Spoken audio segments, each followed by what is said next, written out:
ایران نے پہلی بار اسرائیل پر ہائپرسونک میزائل سے حملہ کیا اور یہ میڈل ایسٹ میں پہلی بار ہائپرسونک میزائل استعمال ہوا ہے۔ لیکن یہ ہائپرسونک میزائل آخر ہوتا کیا ہے؟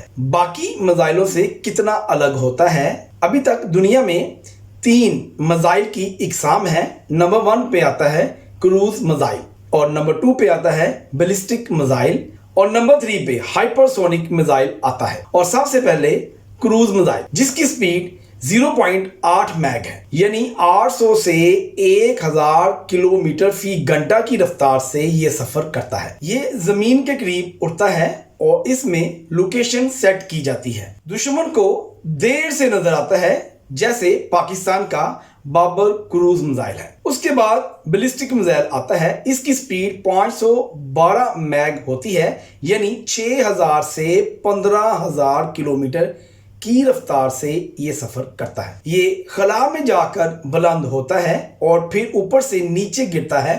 اس کی رفتار زیادہ ہو جاتی ہے، جیسے پاکستان کا شاہین میزائل ہے۔ اور اس کے بعد آتا ہے ہائپرسونک میزائل۔ اس کی سپیڈ 20 میگ تک ہوتی ہے، یعنی 25000 کلومیٹر فی گھنٹہ کی رفتار سے سفر کرتا ہے، جیسا کہ ایران کا فتح میزائل۔ یہ جدید ترین میزائل آواز سے 5 سے 15 گنا تیز سفر کرتا ہے اور یہ دوران پرواز اپنی سمت بھی تبدیل کر سکتا ہے۔